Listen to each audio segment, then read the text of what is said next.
Waalaikumsalam warahmatullahi wabarakatuh. Ustaz, tolong bagi ilmu untuk cara menghadapi fitnah Dajjal. Fitnah Dajjal ada dua. Ada Dajjal dan Masih Dajjal.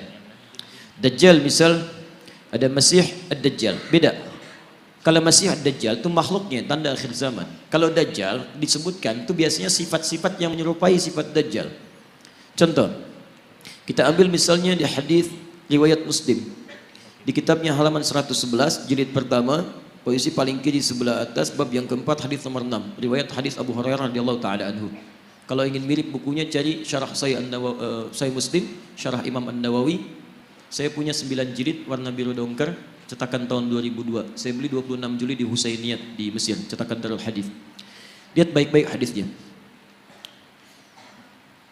Sayati akan datang alaikum pada kalian semua fi akhir zaman, di akhir-akhir masa kehidupan, dajjaluna kadzabun. Disebutkan dajjal, jamak lagi bentuknya. Para dajjal, kadzabun yang terbiasa berdusta.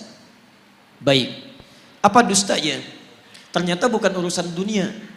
Kalau dusta urusan dunia, zaman jahiliyah juga sudah ada. Coba lihat, orang jahiliyah dusta, makanya turun ayat wailul lil mukadzibin, celaka para pendusta. Orang jahiliyah curang dalam bisnis, turun ayat wailul lil mutaffifin. Bukan urusan itu. Dustanya yuhadditsunakum bima lam tasma'uhu wa la yasma'unahu aba'ukum. Mereka akan banyak berdusta tentang urusan agama kalian. Mereka pandai bicara kepada kalian, menyampaikan sesuatu yang kelihatan benar, padahal itu begitu mengagetkan. Keluar dari tuntunan agama. Jangankan engkau yang kaget saat mendengarnya, orang dulu pun kalau ikut dengar, ikutan kaget. Ikutan kaget. Nah teman-teman, di antara makna Dajjal itu membuat fitnah. Fitnah yang mengeluarkan orang dari keyakinan kepada Allah Subhanahu wa taala. Nah, ada kata Allah, itu bukan bentuk Dajjal aslinya, tapi sifat-sifatnya. Baik, saya mau tanya pada Anda, kalau seseorang membuat kagum, membuat suatu dahsyat, bisa mempengaruhi, pintar atau bodoh? Pintar. Makanya ada yang menafsirkan hadisnya, salah satunya orang-orang pintar. Tapi dengan kepintarannya dia bicara masalah-masalah agama, tapi tidak ada ilmu di dalamnya, malah mengeluarkan orang-orang dari keyakinan kepada Allah. Maka kalimatnya bisa membuat orang kaget. Jangankan orang itu, kata Nabi, orang dulu pun kalau dengar itu akan ikutan kaget. Contoh, Quran surah kedua Al-Baqarah ayat 204 sampai 207, paling kiri sebelah atas. Wa minan nasi may yu'jibuka qawluhu fil hayatid dunya wa yushhidullaha ala ma fi qalbihi wa huwa aladul khisab. Di antara manusia ada orang yang kalau bicara kata-katanya menarik, retorikanya cantik, kadang-kadang bawa ayat-ayat Allah, tapi hati-hati, mereka itu musuh yang paling jahat. Pernah dengar kalimat ini? Semua agama itu sama. Ya, sama. Menuju pada Tuhan yang satu, mengajarkan pada kebaikan. Semua agama sama, nggak ada bedanya. Pernah dengar kalimat itu? Saya pertama dengar, kaget Pak.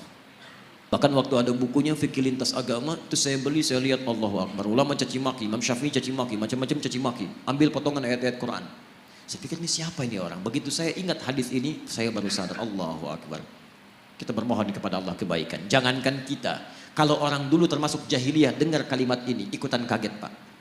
Saya kasih contoh begini. Dulu beberapa utusan pemuka datang pada Nabi malam-malam. Kata mereka, ya Muhammad SAW, kita memang beda. Lihat kalimatnya, kita memang beda. Mereka sebodoh-bodohnya orang jahiliyah masih ngaku kita beda.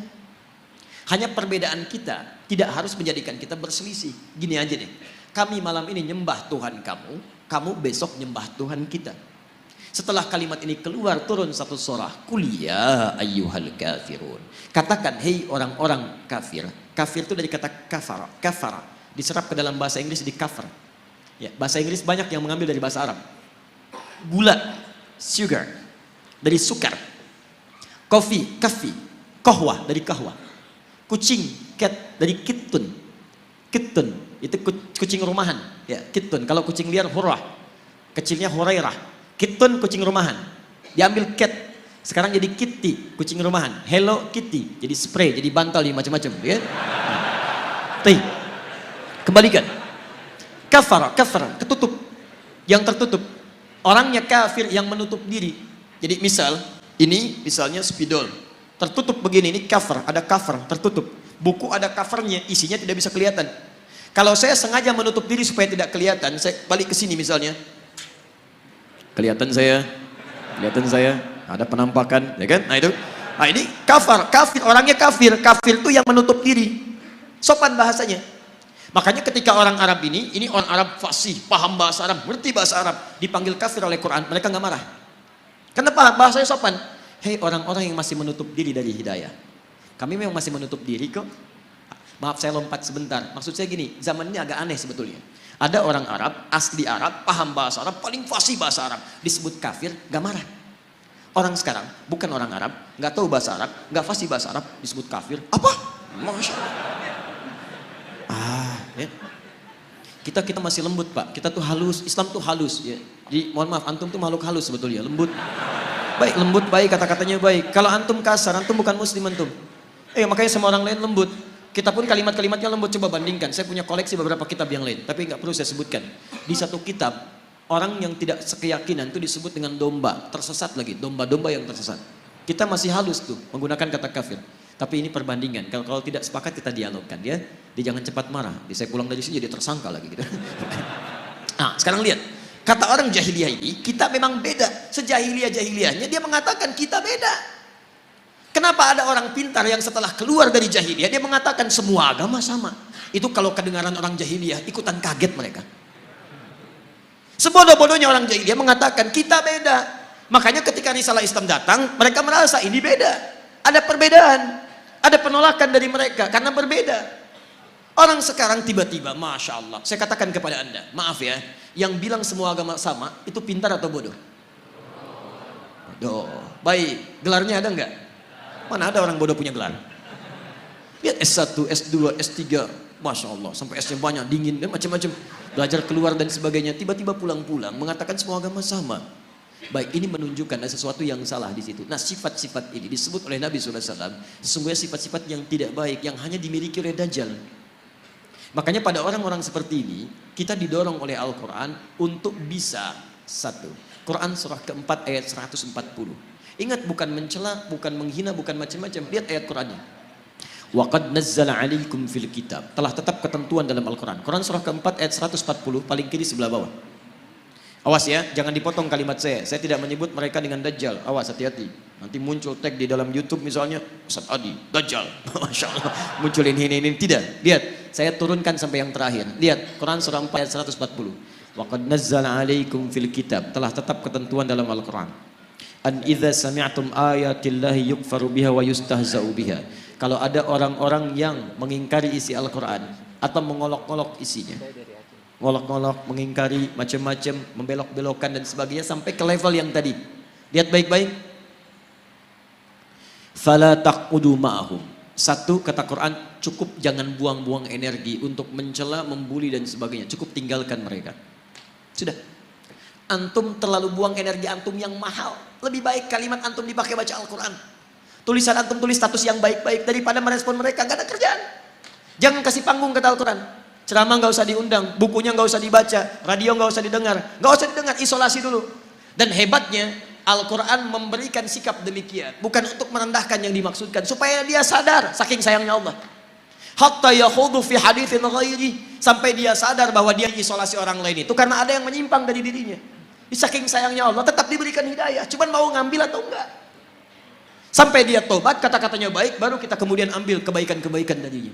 Jadi kalau ada yang demikian disebut oleh Nabi sebagai sifat-sifat Dajjal, sifat itu harus tak keluarkan kalau kita sayang dengan saudara kita doakan dia tapi tinggalkan semua hal yang terkait dengan dia. Tinggalkan. Innakum idzam mithluhum. Kalau antum ikuti mereka, dengarkan pernyataannya, ikut kelasnya, baca bukunya, lama-lama antum seperti mereka juga nantinya. Salat gak dikerjakan, azan di tempat ibadah orang lain, tiba-tiba belajarnya ke tempat yang ini aneh. Negara kita itu menjamin kemerdekaan tiap-tiap penduduk untuk beribadah. Kita harus hormati yang lain. Cuman di Islam gak boleh ada kaidah, jangan paksa. Quran surah 2 ayat 256 paling kiri sebelah bawah. La ikraha fid din. Antum gak boleh paksa orang lain pindah agama. Gak boleh, dosa antum. Kita tawarkan yang baik-baik. Tapi kita pun diminta oleh Al-Quran untuk zero toleransi. Toleransi tertinggi adalah biarkan orang lain dengan kepercayaannya masing-masing. Lakum dinukum waliyadin. Tapi kita dakwahi dalam kebaikan. Mau ikut, alhamdulillah. Tidak ikut, gak apa-apa, gak boleh paksa. Dan setiap orang yang beragama dijamin oleh undang-undang negara kita. Pasal 29 ayat 1 sampai 2. Ayat 2-nya, negara menjamin kemerdekaan tiap-tiap penduduk untuk memeluk agamanya masing-masing dan beribadah menurut agama dan kepercayaannya itu. Beribadah menurut agama dan kepercayaannya itu. Kita saat beribadah kepada Allah, keyakinan pertama yakin Islam yang paling benar. Itu ibadah tertinggi kita. Ibadah lisan. Turun Quran surah 3 ayat 19 paling kiri sebelah atas. Inna dina indallahil Islam. Makanya ketika seorang mengatakan Islam yang paling benar, satu, dibenarkan oleh Quran, dijamin oleh undang-undang. Tidak salah untuk mengatakan Islam yang benar. Jadi kalau ada orang pintar mengatakan di sini, bukan cuma Islam yang benar, dia orang bodoh. Dia orang bodoh. Kalau dia muslim ya, kalau dia muslim, dia orang bodoh. Kenapa? Satu, dia tidak mengerti Al-Quran. Yang kedua, dia melanggar undang-undang. Kenapa antum melarang seorang muslim untuk meyakini itu yang benar? Kita pun nggak boleh paksa kalau orang Kristen mengatakan Kristen yang benar. Hindu mengatakan Hindu yang benar, itu keyakinan dia. Tugas kita cuma berdakwah, menyampaikan risalah. Mana di antara kebenaran itu yang menuju kepada Tuhan yang paling benar? Sampaikan kebaikan. Tapi ketika seseorang muslim mengatakan cuma Islam yang benar dan dipersoalkan itu, artinya satu, dia tidak mengerti Al-Quran, yang kedua dia melanggar undang-undang. Dan yang paling dahsyat disebut oleh Al-Quran, kalau antum ikutan yang seperti itu, lama-lama iman antum luntur, antum hilang kemudian keimanan kepada Allah Subhanahu wa taala. Orang seperti itu disebut oleh Quran langsung dengan munafik dan akan masuk neraka jahanam yang pertama kali. Jadi penghuni neraka jahanam bukan orang kafir pertama kali, orang munafik. Lihat ayat ujungnya. Innallaha jami'ul munafiqin wal kafirina fi jahannam jami'a. Maka Allah akan himpun orang munafik ini bersama orang kafir di neraka jahanam. Munafik disebut dulu baru orang kafir, neraka jahanam. Ya, maaf ya kalau urusan akidah saya tegas ya. Saya tidak ingin ada sahabat-sahabat saya, saudara saya kemudian terperosok dalam keburukan. Karena itu kalau ada yang menyimpang seperti itu, jangan dulu kita keluar kalimat yang tidak bagus, tidak, kita doakan, solasi, arahkan pada kebaikan. Dia ikut, alhamdulillah, tidak ikut, biarkan. Nah itu yang terbaik. Jelas ya?